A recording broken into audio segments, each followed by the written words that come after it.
మాట్లాడండి. Okay okay okay గత 6 నెలల్లో ఏదైతే ఆంధ్రప్రదేశ్ లో కూటమి ప్రభుత్వ పాలనపై సమీక్ష అనే అంశాన్ని మీడియా ప్రతినిధులతోటి సుమారు 3 గంటల పాటు పవన్ కళ్యాణ్ గారు ఆయన మాట్లాడడం జరిగింది చిట్ చాట్ గా. ఇందులో చాలా అంశాలు ఆయన ఏదైతే మీడియా ప్రతినిధులు అడిగిన ప్రశ్నలన్నిటికీ కూడా చాలా ఓపిక సమాధానాలు చెప్పడం జరిగింది. అంతేకాకుండా తన విజన్ ఏంటన్నది ప్రధానంగా ఆయన చెప్పే ప్రయత్నం అయితే ఇందులో చూసినట్లుగా మన స్పష్టంగా ఉంది.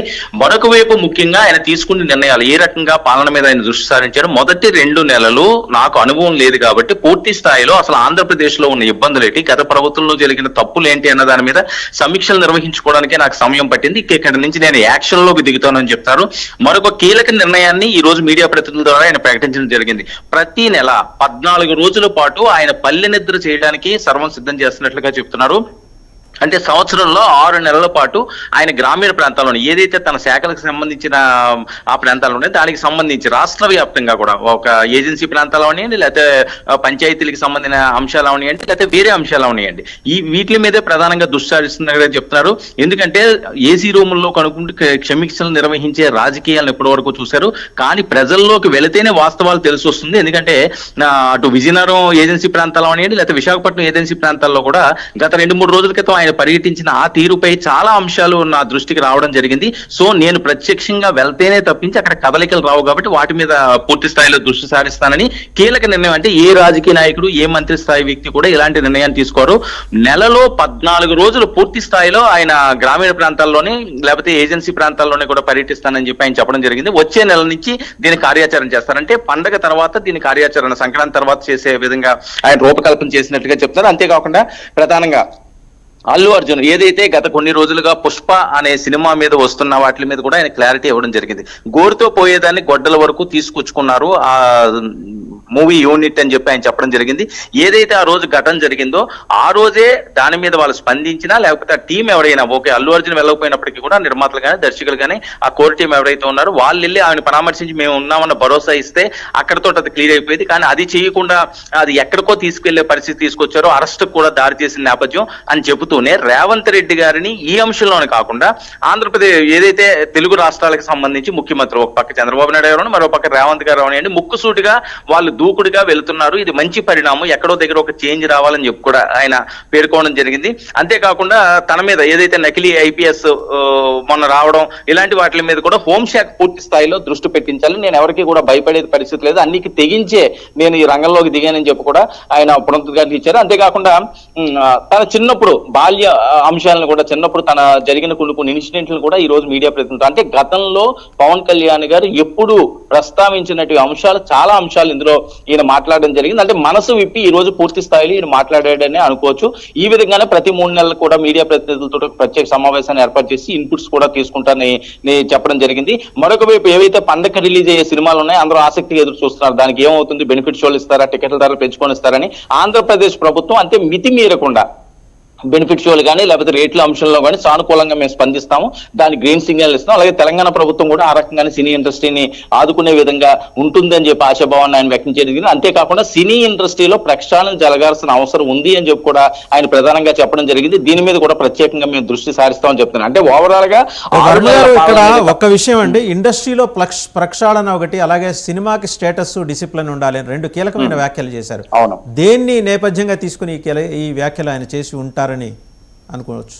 అంటే మొన్న మనకి సంధ్యా థియేటర్లో జరిగిన ఘటన, అంటే ఘటనలో చాలా ఘటనలు జరిగినాయి కానీ ఇంత సీరియస్ గా దీని మీద యాక్షన్ తీసుకున్న పరిస్థితి లేదు. అంటే గత ప్రభుత్వాలు దాన్ని చూసి చూడనట్టుగా వదిలేసేయాలి, వేరే అంశాలన్నీ పక్కన పెడితే ఒక ఘటన జరిగినప్పుడు రెస్పాన్సిబిలిటీ ఎవరైతే ఉన్నారో వాళ్ళు తీసుకోవాల్సిన అవసరం ఉంది. అది తీసుకోకుండా దాన్ని లైట్ గా తీసుకుంటే పరిస్థితులు ఈ రకంగా ఉంటది. దీనికి అల్లు అర్జున్ పుష్ప విషయాన్ని ప్రతి ఒక్కరు కూడా దీన్ని ఒక ఉదాహరణగా కూడా రానున్న రోజుల్లో తీసుకోవాలని చెప్పడమే కాకుండా ఏదైతే ఇలాంటి అంశాలు వచ్చినప్పుడు ఎందుకు ఆ మాట అనాల్సి వచ్చిందంటే ఆయన ప్రక్షాళన చేయాలన్నది, ఇలాంటి ఇన్సిడెంట్లు వచ్చినప్పుడు ఇది మనది కాదులే ఎవరిదో ఇష్యూ కదా అని చెప్పి వదిలేస్తే అది చిలికి గాలివానగా మారే పరిస్థితి ఉంటుంది. అందుకనే గోడితో పోయేదాన్ని గొడ్డల వరకు తీసుకొచ్చిన పరిస్థితి ఉంటుంది. ఇండస్ట్రీ అంతా ఒక కుటుంబం అని చెప్పి స్పీచ్లు ఇవ్వడం కాదు, ఒక కుటుంబం అన్నప్పుడు ఇలాంటి అంశాలు వచ్చినప్పుడు సమిష్టిగా తలో చెయ్యి అందులో వేసేలా ఉంటే ఏ ఇబ్బంది ఉంటుంది కదా, ఆ రకంగా చేయాల్సిన అవసరం ఉంది. అంతేకాకుండా సినిమా తీసే విధానం మీద కూడా దృక్పథం మారాలి అని చెప్పి, అంటే కొన్ని సినిమాలు ఈ రోజు ఏంటంటే చాలా వల్గర్ గా చూడలేని పరిస్థితి పరిస్థితుల్లో అసలు ఆ పేరు వినడానికే పరిస్థితుల్లో కొన్ని సినిమాలు వస్తున్నాయి కాబట్టి అవన్నీ కూడా ఓ ప్రజా శ్రేయస్సు కోసమని కాకుండా లాభార్జన కోసం సినిమాలు తీయొచ్చు కానీ దానికి ఒక లిమిటేషన్ అంటూ పెట్టుకోవాలి. ఎవరికి నచ్చినట్లు వాళ్ళు ఇష్ట వచ్చినట్లుగా చేసి ప్రజల మీద ఒక చెడు ప్రభావాన్ని రుద్దే విధంగా మూవీలు తీయడం మంచి పద్ధతి కాదన్న అభిప్రాయాన్ని ఆయన చిట్చాట్లో వ్యక్తం చేయడం జరిగింది. Telakapalli garu has a question for you Varma garu. Varma garu good afternoon. Good afternoon. మీ చర్చ ఇక్కడ మేము చేస్తున్నాం. ఇప్పుడు గత ప్రభుత్వ తప్పిదాలు సమీక్ష ఓకే, ఇప్పుడు ఈ ప్రభుత్వం మీద కూడా కొన్ని విమర్శలు వస్తున్నాయి. ముఖ్యంగా ఇప్పుడు నాగబాబు మంత్రి అవుతారా, రాజ్యసభ, ఇవి రకరకాలు నడిచాయి కదా వర్మ. ఇలాంటి అంశాలు ఏమన్నా ప్రస్తావనకు వచ్చాయా? నాగబాబు గారి అంశం ఆయన ప్రత్యేకంగా ప్రస్తావించడం జరిగింది. మీడియా ప్రతినిధులు నాగబాబు గారిని ఏదైతే కమ్యూనిటీ పరంగా మీ శాఖకి సంబంధించి ఇప్పటికే 3 మంత్రులను తీసుకోవడం జరిగింది. మీరేమైనా వారసత్వ రాజకీయాలకి మీరు వ్యతిరేకమైన మొదటి నుంచి కూడా స్పీచ్లు ఇచ్చారు కదా, ఎందుకు మరి నాగబాబు గారిని ఇందులోకి తీసుకోవాలంటే ఆయన చెప్పిన అంశం ఏంటంటే, నేను కులం మతం అనే అంశాన్ని ఇందులో ప్రస్తావించట్లేదు. నాగబాబు అన్న ఆయన జనసేనకి విశేష కృషి చేశారు. నేను ఎంత కష్టపడ్డానో ఆయన కూడా అంతే కష్టపడడం జరిగింది. కందులు దుర్గేష్ కానీ, నాదెండ్ల మనోహర్ గాని అని చెప్పి హరిప్రసాద్ గారిని కూడా ఈ సందర్భంగా ఆయన ప్రస్తావించడం జరిగింది. హరిప్రసాద్కి ఎమ్మెల్సీ ఇవ్వడానికి కూడా కారణాన్ని ఆయన చెప్పడం జరిగింది. అంటే ఎవరికి అర్హత ఉందో వాళ్ళకి మాత్రమే ఇచ్చాము, ఎవరైతే కష్టపడే పార్టీ కోసం అహర్నిశలు దీనికోసం కృషి చేశారో వాళ్ళని ప్రధానంగా టీమ్ గా తీసుకోవడం జరిగింది.